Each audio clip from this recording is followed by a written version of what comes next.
మంచిర్యాల జిల్లా చెన్నూరు శివారులో గల శనిగకుంట చెరువు మత్తడి విధ్వంసం కేసులో నలుగురు నిందితులను అదుపులోకి తీసుకుని వారి వద్ద నుండి బ్లాస్టింగ్ కి ఉపయోగించిన drilling machine, 4 gelatin sticks, blasting wire, 2 cell ఫోన్లు, ఒక ట్రాక్టర్ బైక్ స్వాధీనం చేసుకున్నట్లు మంచిర్యాల డీసీపీ భాస్కర్ పేర్కొన్నారు.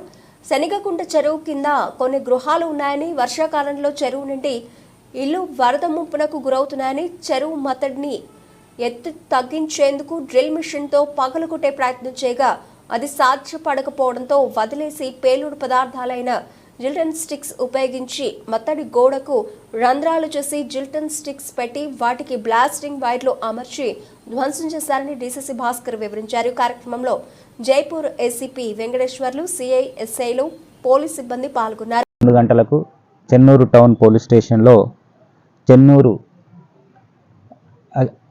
ఏఈ ఇరిగేషన్ గారు కంప్లైంట్ ఇవ్వడం జరిగింది. శనిగకుంట చెరువు అలుగును 16 రాత్రి కొందరు గుర్తు తెలియని వ్యక్తులు పేలుడు పదార్థాలతో డ్యామేజ్ చేసి వాటర్ వెళ్ళిపోయేలా చేసినారని వాళ్ళపై చర్య తీసుకోవాలని కంప్లైంట్ జరిగింది. వెంటనే Chennur town inspector and ACP Jaipur పర్యవేక్షణలో సీసీ కెమెరాస్ అండ్ అతర టెక్నికల్ ఎవిడెన్స్ని అండ్ ఇతర సాక్ష్యాధారాలను సేకరించి ఈ కేసుని డిటెక్ట్ చేయడం జరిగింది. దీంట్లో ప్రధాన నిందితులు పెండ్యాల లక్ష్మీనారాయణ,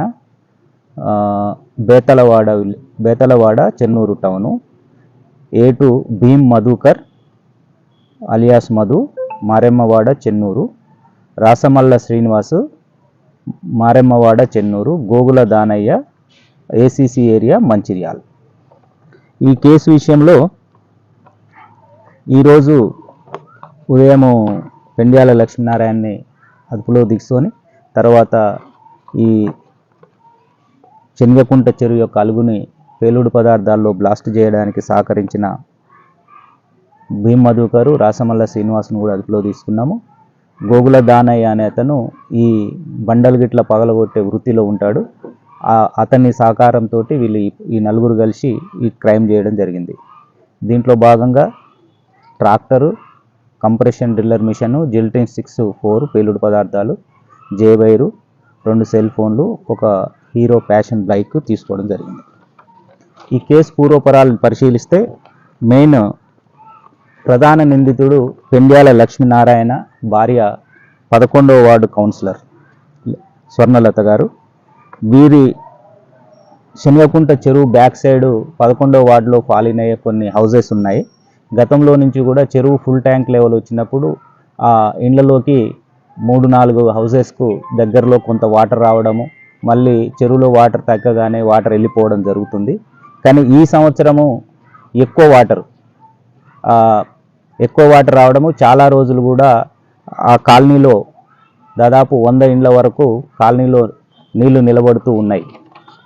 దీన్ని దృష్టిలో పెట్టుకొని ఈ 11వ వార్డు కౌన్సిలర్ వీళ్ళ భర్త అయిన ప్రధాన నిందితుడు చాలామంది అధికారులకు రిప్రజెంటేషన్ ఇట్లా ఇచ్చినారు. ఈ మెయిన్ ఈ మధ్య కాలంలో పెరగడానికి కారణం కూడా పరిశీలించడం జరిగింది. 2014లో శనిగకుంట చెరువుని ప్రభుత్వము అలుగుని గిట్లా డెవలప్ చేయడం జరిగింది. దాని తర్వాత అంత పెద్ద ప్రాబ్లం లేదు. మెయిన్ ఈ శనిగకుంట చెరువు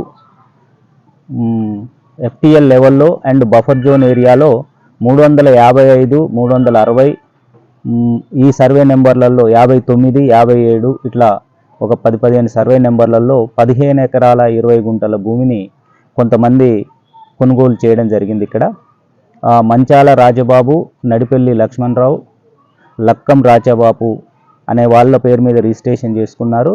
దాంతోపాటు వీళ్ళ గ్రూప్ ఒకటి రామ్లాల్ గిల్డా, బత్తుల సమ్మయ్య, పెద్దింటి శ్రీనివాసు, పోగుల శేఖరు, ఎన్ఎం బానయ్య, ఇప్ప సంపత్, ఉమేష్ గిల్డా అనేవారు ఒక గ్రూప్గా ఏర్పడి ఈ ల్యాండ్ను కొని ఇంకొక వ్యక్తికి గొడిశెల్ల బాపురెడ్డి చెన్నూరు అతనికి అమ్మకం కోసం అగ్రిమెంట్ చేసుకున్నారు. ఈ చేసుకున్న తర్వాత ఈ 15 ఎకరాలని వీళ్ళు 7 crores 50 lakhs కోసము బాపురెడ్డి కొన్నాడు. అందులో కొంత అమౌంట్ పెట్టినారు.